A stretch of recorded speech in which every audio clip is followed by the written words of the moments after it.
the recipient of the 2014 Tom Hunstead Award, the 2015 Tom Hunstead Award, the recipient for the 2016 Tom Hunstead Award. Tom Hunstead was an amazing pastor and youth minister serving at churches in Wisconsin and in Minnesota.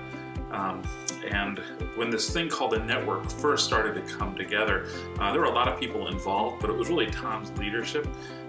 He cast the vision and did a lot of the work, and really at some points in time even kind of carried the whole thing on his shoulders so that it became a reality.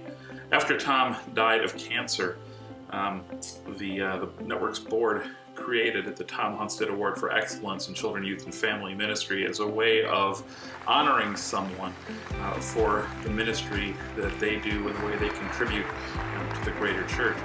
Thank you so much for this. This is grace, undeserved. We want to encourage you to be the people that you are. Be the people that God has called you to be.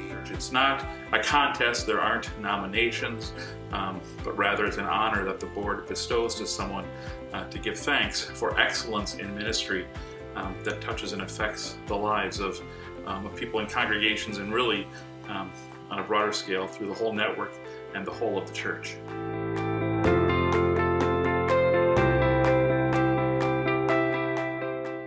When the board begins the process of considering the recipient for the Tom Hunstead Award, we go around the table in our meeting room and ask people to share names who meet the criteria and to tell stories.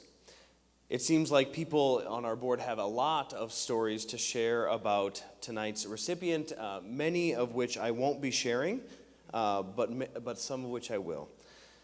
What I can tell you tonight is that we are honoring a person who has devoted much of their life to the principles that this network holds dear: renewal, education, and connection. This year's Tommy recipient has described his life mission as being about the ministry of educating, equipping, and encouraging leaders in youth and family ministry. He lives that out by offering free or cheap, inexpensive training events to people in children, youth, and family ministry. One of our board members shared that his first youth ministry training was a monthly gathering of youth workers coordinated by tonight's honoree. He brought in speakers around a certain topic and offered this to anyone who wanted to come and learn and be inspired. And this was more than 30 years ago. Another one of our board members said that this person is entirely committed to equipping people to do ministry well, and it's not about selling a brand or a product. It's about generosity and service.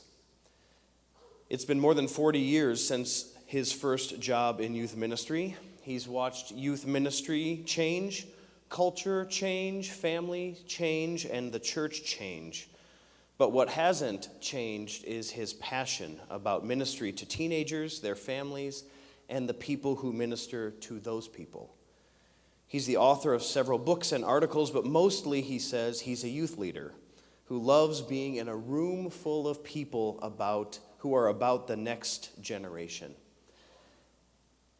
It's been said that this network began, which is celebrating its 20th year of extravaganzas, started on the back of a napkin. And our Tom Hunstead Award winner tonight was there in the room doing the scribbling. In fact, this young non-Lutheran Baptist pastor was at the first extravaganza in Las Vegas, and in true Vegas fashion, he inexplicably took the stage with a martini and a cigarette. He's the author of a blog titled "I Should Have Been Fired: Reflections of an Imperfect Youth Worker," and he is the founder of Youth Leadership. He's here tonight with members of his family. Let's welcome to the stage the recipient of the 2017 Tom Hunstead Award, Tiger McLuhan.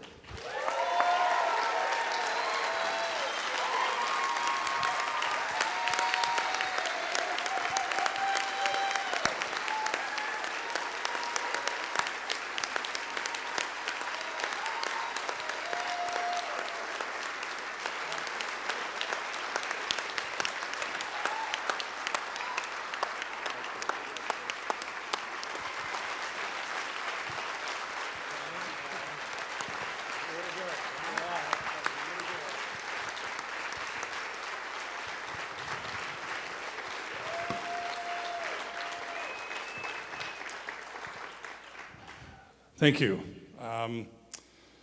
On the way down here, I flew on Delta, and on Delta it says, little napkin, the best ideas start on backs of napkins. Well, looky here, a napkin. This means a lot to me for a number of reasons. One is I knew Tom. I was in those early discussions at the Hard Rock Cafe. David, you, me, Tom, and a few others that had been at a YS convention sat in the Hard Rock Cafe and started to say, what, couldn't we do this?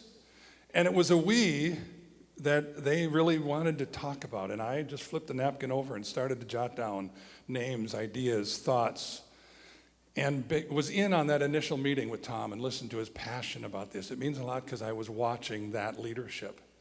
And just to be a part of that was a real significant thing. And to be there was part of the reason why this means so much to me and knowing Tom.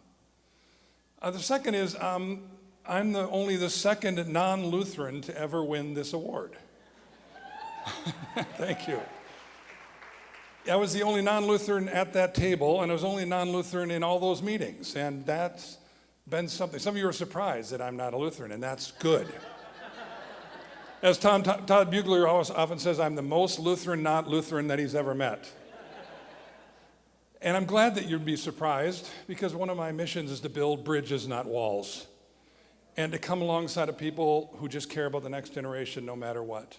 And for me to receive this means a lot. The first person who won this award was Mike Yaconelli, who I knew and deeply respected.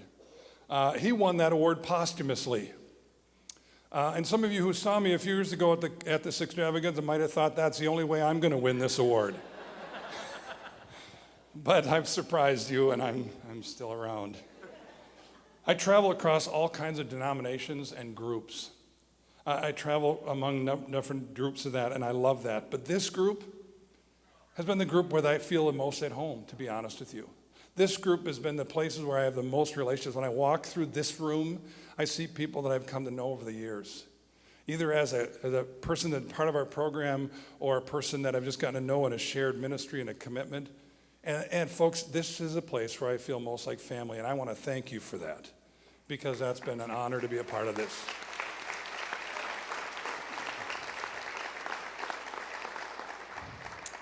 I'm just an ordinary guy who married an incredible woman and have 4 great kids. And Ryan, my son, drove representing the McLuhan clan all the way from Minnesota to be here. I love him. I love my kids. I love my wife. I'm just an ordinary guy who got drawn at 19 years old into youth ministry. Like some of you, I just raised my hand and said, oops, I'll try that. And all of a sudden, the call of God appeared on my life, and I've never regretted it. I'm still passionate about the next generation hearing good news, hearing a truth that will set them free, hearing this thing that we talk about, whether you're in first year, God bless you, those of you who are in first year, or really old and not cool and relevant anymore like me. I don't want to create nice kids the next generation. I want kids who are following Jesus, don't you? I want kids who pursue that scripture to find the truth that will set them free. And to be in a room with people like that is such an honor, because you're the ones that are going to do that. I just encourage you to stay focused. I just encourage you to hang in there. Keep teaching your children and the children after them so they might know the things of God. Keep working on this. And I want to continue to just hang out with you for as long as God lets me, because you're great people. And I just want to remind you of this text. It says, may the Lord bless you and keep you. May the Lord make his face shine upon you. May the Lord be gracious to you. May the Lord turn his face towards you and grant you peace. That's my wish for you and for me, that all the days of our lives we will reach out to the next generation with love and grace and truth and scripture and love and relationships and say, you are fearfully and wonderfully made, and God's got a purpose for your life. Let's teach the things to the next generation. God bless you. Thank you for this award. Thank you for being a family to me. God bless you.